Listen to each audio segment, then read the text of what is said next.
Šiandienos laidos svečias Andrius Grigalaitis. Šiaulių miestas turi tokį talentingą jauną menininką, kuris ne tik kuria, kurio galva pilna idėjų, sumanimų, paradoksų, vizijų ir todėl tikrai jūs nenuobodžiausite. Labai svarbu, bendraujant su menininku, suprasti vieną paprastą dalyką, kad tai yra savotiškas langas į nekasdienį pasaulį, kad tai yra langas į įsivaizduojamą pasaulį, į vaizdų, įvairiausių kūrybos technikų, įvairiausių netikėtų sprendimų pasaulį. Andrius Grigalaitis būtent toks menininkas. Jį galima vadinti šiuolaikinio meno atstovu, medijų meno atstovu, kadangi jisai kūrė ir fotografijos, ir video meno, ir skulptūrinių objektų srityje. Bet iš tikrųjų jis neprisiriša prie jokios technikos, prie jokių išraiškos priemonių. Nes ką reiškia šiuolaikinis menininkas? Šiuolaikinis menininkas visų pirma turi būti jau nebe tik jaučiantis žmogus, kokiu buvo modernistas, tarkim koks nors Van Gogas, kur svarbiausia buvo jausmų pliūpsniai, jausmų išraiška, jų ekspresija drobės paviršiui. Šiuolaikinis menininkas mąsto, šiuolaikinis menininkas galvoja apie pasaulį, jisai kuria koncepcijas, jisai kuria idėjas ir po to tik tai ieško priemonių, kaip tas idėjas išreikšti. Kam reikalingos naujos idėjos? Naujos idėjos reikalingos tam, kad pasaulis nenučiuoštų į inercijos, nuobodybės, banalybės ir kasdienybės pakalnę.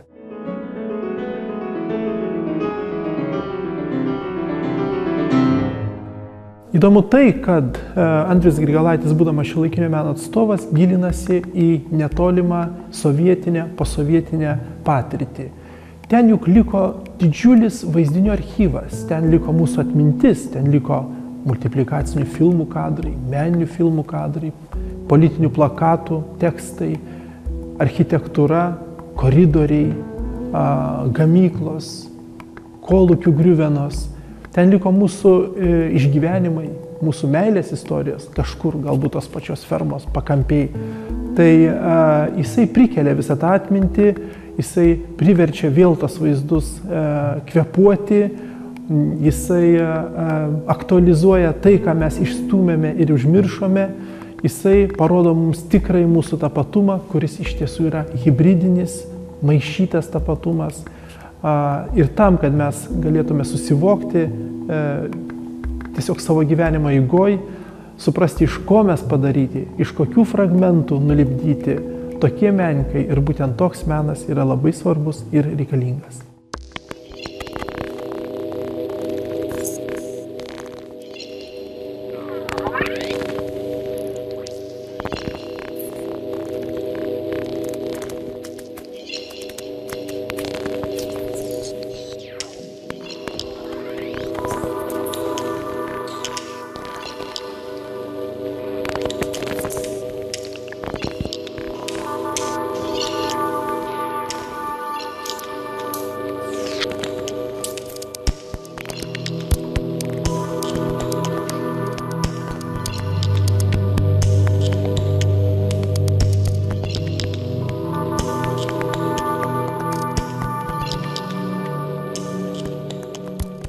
Čia galbūt reikėtų pradėti apie tai, kas mano nuomonė yra šiuolaikinis menas.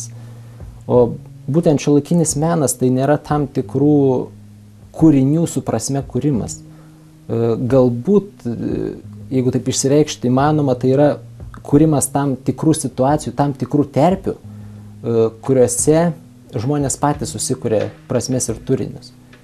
Nes vėlgi pasikartosiu, ir būtų naivu galvoti, kad atėjęs kažkoks parodos lankytojas, kurio tu visiškai nežinai jo pasaulėžiūros patirties, kad jisai supras tai, ką tu nori. Ir aišku, sakysim, kalbant apie projektą Inside the History, vienijanti idėja buvo tai, kad pats projektas padarytas iš sovietinių propagandinių filmų kadrų Ir jis skatino mąstyti apie tai, kaip šita sovietinė propaganda veikia mus dar iki šiol, ar neveikia mūsų tėvus, senelius. Ir jie patys to nesuprasdami per vienokius ir kitokius mechanizmus veikia jaunuosius žmonės. Bet iš tikrųjų tas propagandos pasiekmes iš tikrųjų jaučiamas ir dabar. Tai čia galbūt yra šita vienijanti tema.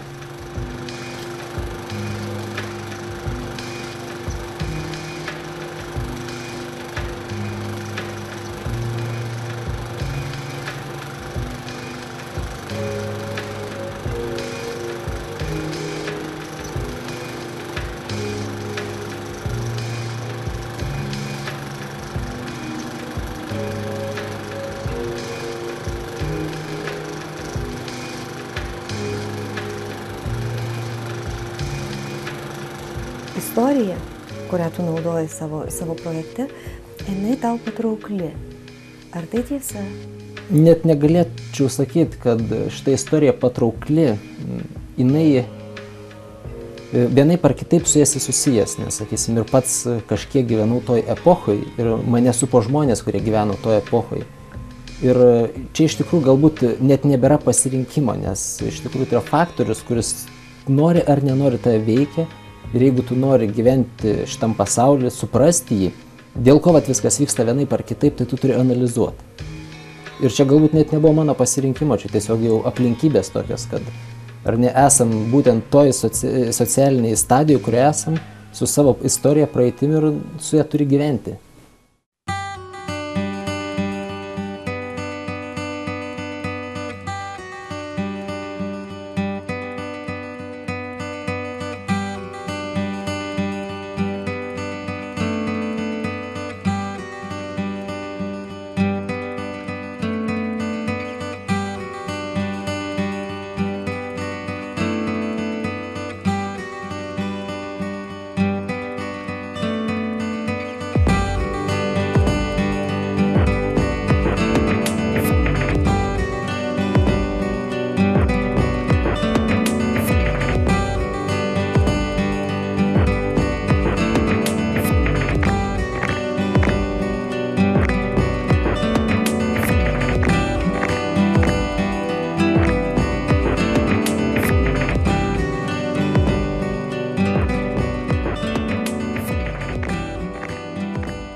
Galima pasidžiaugti iš tikrųjų tuom, kad šitie propagandiniai filmai ir, sakysim, tos poveikio priemonės, šablonai, kadrai, pastatymai,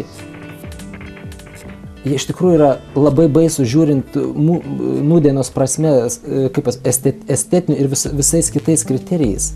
Nes šiuolaikinė propaganda veikia žymiai tobuliau, žymiai švelniau. O šitą senoji, aišku, ją įdomu žiūrėti istoriškai, būtent analizuoti, tačiau pasakyti, kad tai buvo kažkas tokio, tai iš tikrųjų buvo tiesiog valstybinė propagandinė mašina. Žinoma, ją darė geri specialistai, bet tiesiog ten yra labai daug techninio darbo. Ir netgi tie vaizdiniai, kuriais buvo skatinami ar ne kažkada Sovietų Sąjungos piliečiais būti gerais darbininkais, didvyriais, iš šių dienų pozicijos atrodo klaikiai. Ir niekas šių laikų žmogus žiūrėdamas šitą vaizdinį, jis nebegalėtų sekti jam iš paskos.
kaip jaučiasi menininkas, kaip konkrečiai jautiesi tu. Čia finišas ir jau iš karto startas, jau naujos mintis, naujos idėjas. Kaip tu jautiesi tą dieną, pristatydamas projektą?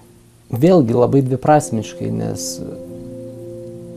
bet koks kūrinys, jis negali iš savo prigimties būti tobulas, jis gali būti vienoks ar kitoks.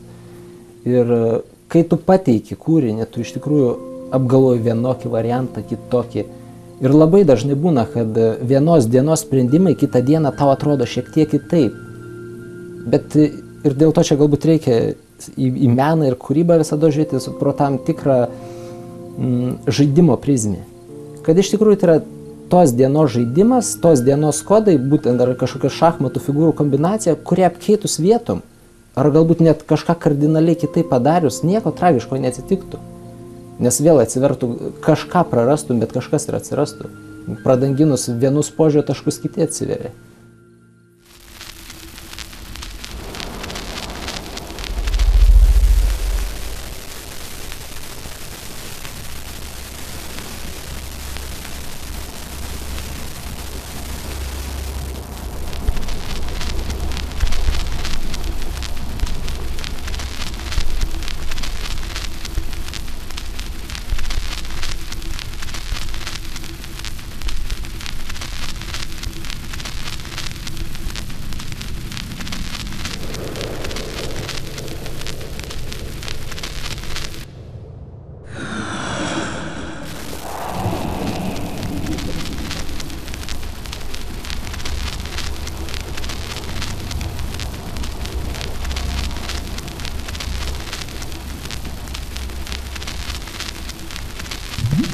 Viduriniai mokyklai dailės pamokose buvom išmokinti vertinti estetiką. Tai yra, kas gražu, kas dailu.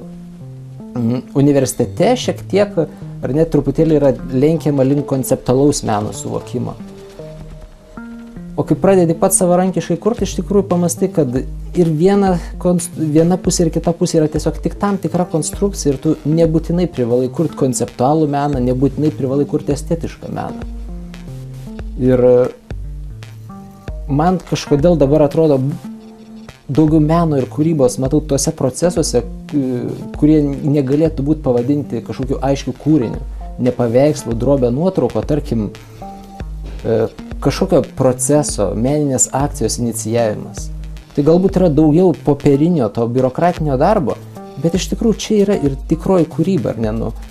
Galbūt būtų per drąsu sakyti, ar ne, kad padarai nuotrauką ir tikiesi pakeisti pasaulį, miestą, nes realiai nuotrauka visų pirma yra nuotrauka. Bet kai tu padarai kažkokį procesą ar renginį, tuomet iš tikrųjų tu gali paveikti miesto gyventojus, ten sakyti, paskatinti kūrybiškumą ir taip toliau. Tai būtent pačių kūrybos formų iš tikrųjų yra labai daug ir nėra jokios kažkokios, kuri būtų už visus viršesnė.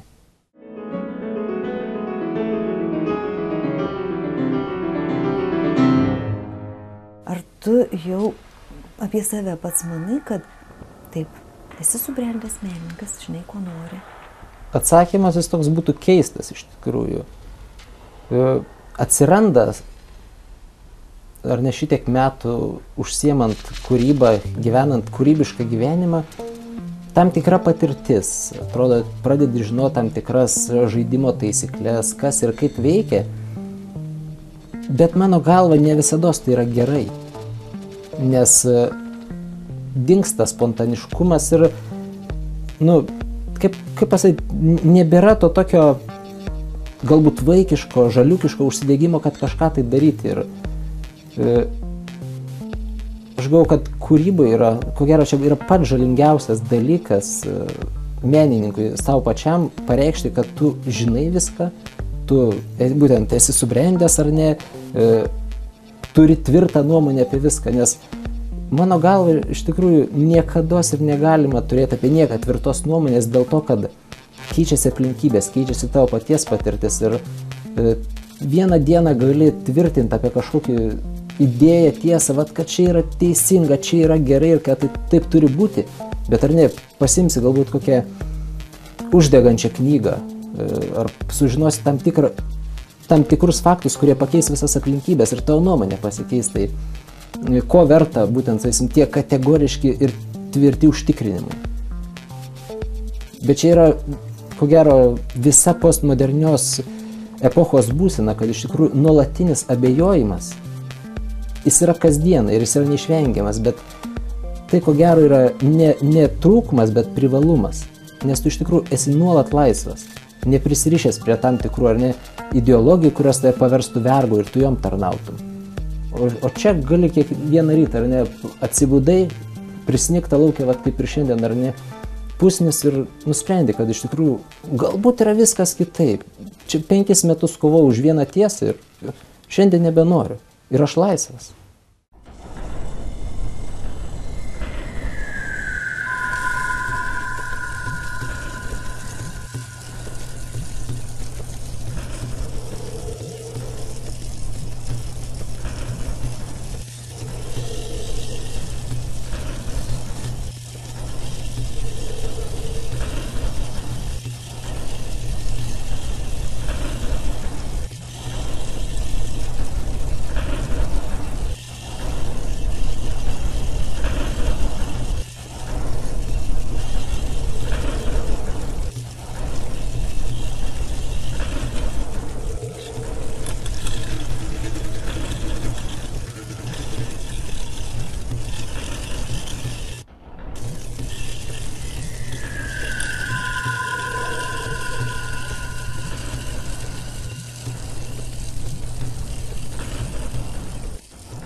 Kada supratai, kad tavyje gyvena menininkas? Vėl neįmanoma atsakyti iš tikrųjų to, nes, aišku, vienaip ar kitaip teko mokytis tuo metu 13 viduriniai teisingai ir ten buvo sustiprinta dailė. Ir aišku, tuo metu, kol tenai mokiausi, aš tai laikiau prakeiksmą, nes visi draugai iš kitų mokyklų grįžta į namus po 5 pamokų, tu grįžti po 7 ir per savaitę, jeigu neklystu, 6 dailės pamokos, jau košmaras. Bet paskui, galbūt dėl per didelio laisvės pomėgio, kažkokiu tai kategoriškumo ar ten pasiutimo, teko išeiti ar ne iš tos mokyklos. Bet tai atsisuko geruoju man, kad iš tikrųjų kaip papuolė į kitą erdvę, kur to kūrybiškumo ir tos meniškos terpės visiškai nėra.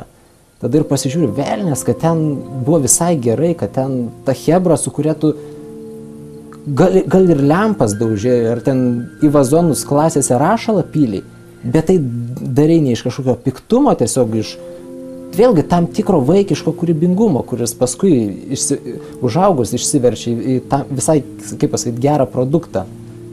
Nes, pripažinkim, ar ne, kiekvienam kasdieniam mūsų žingsnį reikia truputėlį tos drąsos, to tokio valiukiško kažkokio siautėjimo, kad ar ne, kalbi su kažkokiu valdininku ir tu vienaip ar kitaip leidi ten savo kažkokią šmaikščią frazę ar ten, sakysim, šiek tiek sabotuoti valdininkų nurodymus, bet tai yra būtina, aš manau.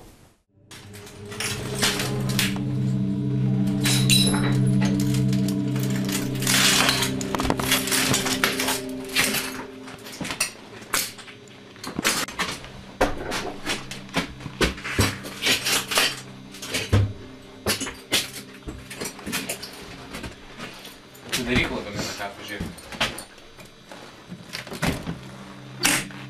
Tuščias.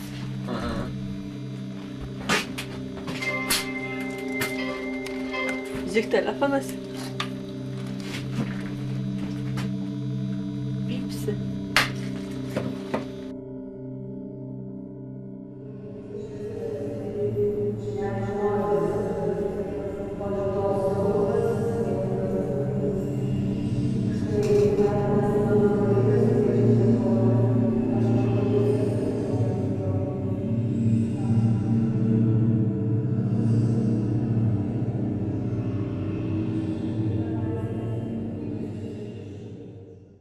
Technologijos, ko gero, jos buvo nulemtos prigimtim, nes jeigu tu nori piešti ar tapyti, vienaip ar kitaip, turi save sudrausminti, susiimti, išmokti kompozicijos taisyklės, perspektyvą ir taip toliau. O fotografija, jinai yra tam tikras avantiūristų menas, nes iš tikrųjų pagrindinį darbą padaro technologija. Tau lieka niuansai, sakysim, tau reikia labai nedaug įdėti to mechaninio darbo, kuris yra iš tikrųjų labai nuobodus. Ir kada aš pradėjau fotografuoti, vėl nebuvo tiesiog pasirinkimo, tuo metu buvo tik analoginė fotografija ir nuo jos pradėjau, ir net ten jaunųjų technikų stotyje buvo teisingai fotografijos būrelis ir tenais viskas prasidėjo tiesiog savaime, kad ateini į tą būrelį, susitinki su panašaus amžiaus žmonėm ir iš tikrųjų mastai apie tai, kas yra fotografija. Aišku, tuometiniai pamąstymai gal atrodytų šiek tiek naivus, kai į pačią fotografiją žiūri kažkaip baimingai, kaip į kažkokį šventą objektą ir galvoju, vis dėl ko aš nesuprantu, kame čia. Nes tikrai būdavo žiūri į kažkokį profesionalų darbus, matai, kad jis ten gavęs apdovanojimus ir nesuprantu, už kokį velnį jis gavo tą apdovanojimą.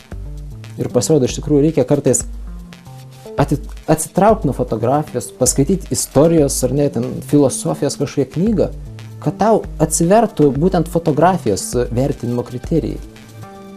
Ir viskas dėl to ir gaunasi labai susipynė. O paskui vėl natūralu, ar neatsirado skaitmeninė fotografija. Iš pradžių, šiuo metu net man gėda tų žodžių, kuriuos tada visiems aiškinau, kad kas čia per skaitmeninė technologija, yra tik analoginė ir skaitmeninė yra jokios dvasios. Aišku, čia tuo metu tiesiog buvau pasiėmęs ar ne iš plačiai vyraujančių nuomonių, kad skaitmeninė niekados nebus tokia kokybiška. Bet realiai paskui su amžiumi išsivysto, ateina patyrimas, kad supranti, kad technologija yra tik technologija. Ir prisirišti prie jos yra kvaila. Nes jeigu tavo idėjai reikia ir tau pačiam dėl malonumo ar dėl kažko, tu gali dirbti tiek su analoginė, tiek su skaitmeninė technologija. Tiek fotografuoti, tiek daryti video darbus. Nes visos technologijos iš tikrųjų labai persipinę tarpusavį.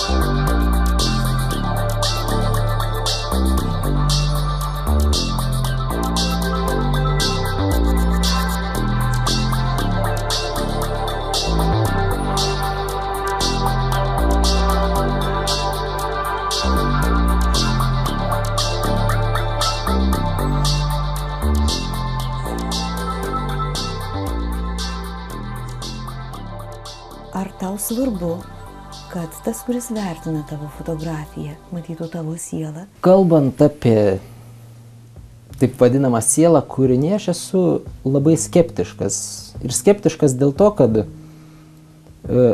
labai dažnai neprofesionalumas ar net ten, sakysim, tiesiog įvardykim, kūrinio netobulumas yra maskuojamas siela tais dalykais, iš tikrųjų, kurį negali pasverti. Aš gerbiu tuos menininkus, kurie iš tikrųjų, kuriems tai yra svarbu, kurių kūriniuose galima išskaityti ją.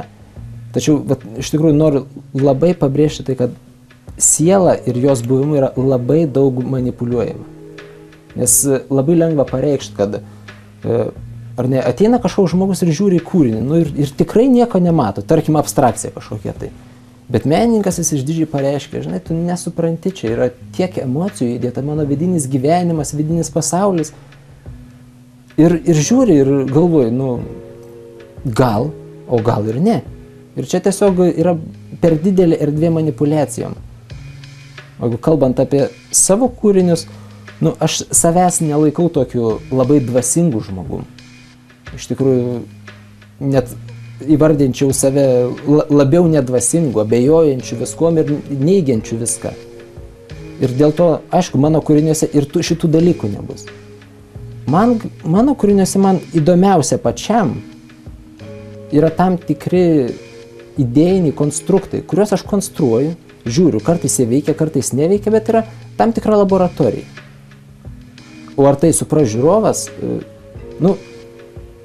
galbūt tai ir